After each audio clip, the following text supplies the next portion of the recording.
खबर गाजीपुर से है, जहां आरटीआई मैदान में प्रधानमंत्री नरेंद्र मोदी की विशाल जनसभा का आयोजन किया गया। बीजेपी प्रत्याशी पारसनाथ राय के समर्थन में इस जनसभा का आयोजन किया गया। सबसे पहले सीएम योगी आदित्यनाथ ने इस जनसभा को संबोधित किया। उन्होंने कहा कि पूरे देश में एक ही नारा गूंज रहा है, एक बार फिर मोदी सरकार, अब की बार 400 पार।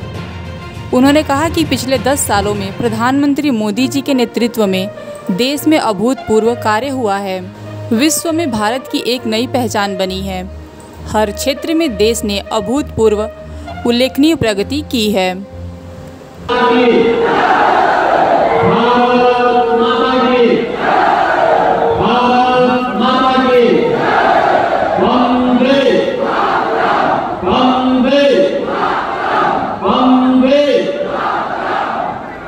भारत के अंदर सांस्कृतिक नवजागरण के पुरोधा दुनिया के सबसे लोकप्रिय राजनेता और हमारे देश के यशस्वी प्रधानमंत्री आदरणीय श्री नरेंद्र मोदी जी का महाराज गांधी की पावन धरा गाजीपुर में आगमन हुआ है। इस अवसर पर मां गंगा की अविरलता और निर्मलता के लिए, भारत और भारतीयता के लिए, सनातन परंपरा और संस्कृति के लिए जिन्होंने अपना पूरा जीवन समर्पित किया है, ऐसे अपने प्रधानमंत्री जी का गाजीपुर की धरती पर आप सभी गाजीपुर वासियों की ओर से मैं हृदय से स्वागत करता हूं, अभिनंदन करता हूं। और यह हमारा सौभाग्य है कि देश के यशस्वी प्रधानमंत्री आदरणीय श्री नरेंद्र मोदी जी का इस गाजीपुर की धरा पर आगमन हुआ है। बहनों और भाइयों, आदरणीय प्रधानमंत्री जी का आगमन गाजीपुर में ये 5वीं बार हुआ है। और जब इससे पहले प्रधानमंत्री जी आए हैं तो गाजीपुर को अपनी एक नई पहचान दिलाने के लिए जरूर आए हैं। याद करिए, कभी यहाँ पर महाराज सुहेलदेव के नाम पर नई ट्रेन सेवा प्रारंभ करने के लिए प्रधानमंत्री जी का आगमन हो रहा है। और कभी गाजीपुर में यहाँ पर महर्षि विश्वामित्र के नाम पर बने मेडिकल कॉलेज के निर्माण और उसके उद्घाटन कार्यक्रम में आज प्रधानमंत्री जी का इस जनपद में आगमन हो रहा है।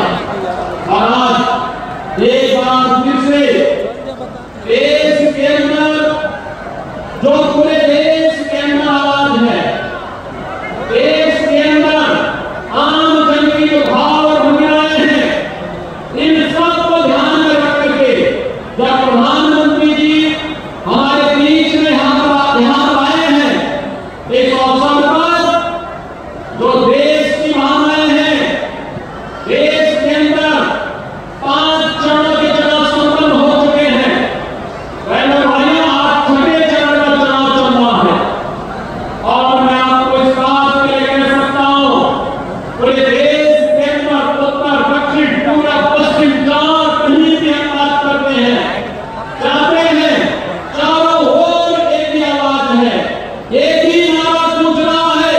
और वह नारा है कि फिर एक बार, और अब की बार 400 पार।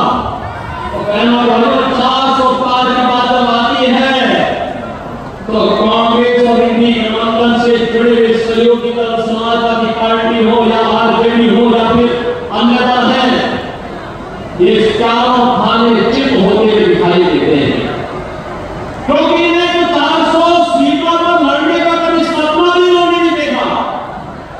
और भारतीय जनता पार्टी मोदी जी के नेतृत्व में अपनी उपलब्धियों को लेकर के, देश के लिए दिए गए योगदान को ध्यान में रख करके हम जनता जनार्दन के आशीर्वाद से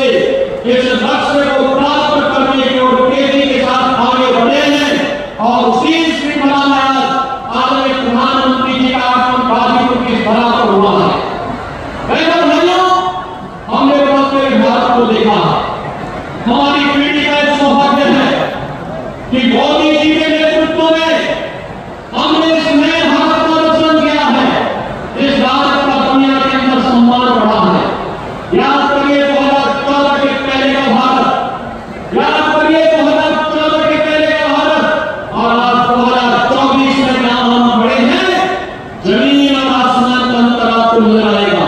2014 के पहले के भारत में अविश्वास का वातावरण था, दुनिया के अंदर पहचान का संकट था, दुनिया हमें सम्मान की निगाहों से नहीं देख रही थी। लेकिन आज 2024 में हम लोग हैं, आज बहनों भाइयों, पहचान का संकट नहीं, बल्कि पूरी दुनिया सम्मान की जिससे भारत को देखती है, मोदी की दुनिया के अंदर जहां कहीं दिखाते हैं, पूरी दुनिया पलक पावे दिखा करके पूरा देश उनके स्वागत के लिए उमड़ता हुआ दिखाई देता है। ये सम्मान 140 करोड़ भारतीयों का सम्मान होता है। आज दुनिया के अंदर भारत के पासपोर्ट का सम्मान हो रहा है और फैक्ट्री लोगों से कोई विदेशी पूछता है आप कहां से आए हैं? भारत से। अच्छा, मोदी के इंडिया से, मोदी के भारत से।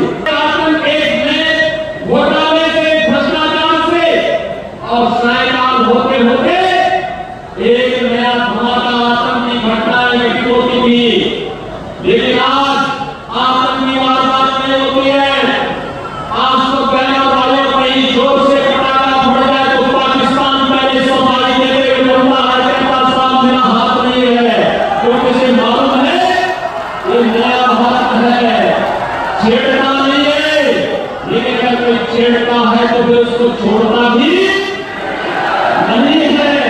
और इसीलिए एक तरफ सुरक्षित भारत, आतंकवाद से मुक्त भारत, वहीं दो लड़कों की जोड़ी फिर अनर्थकारी जोड़ी आ गई है।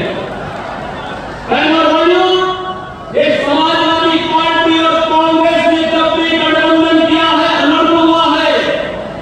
याद करिए, जब प्रदेश में समाजवादी पार्टी की सरकार थी और केंद्र में कांग्रेस की सरकार थी, तभी अयोध्या में राम जन्मभूमि पर आतंकी हमला हुआ था, काशी में संकट मोचन मंदिर पर हमला हुआ था और तभी लखनऊ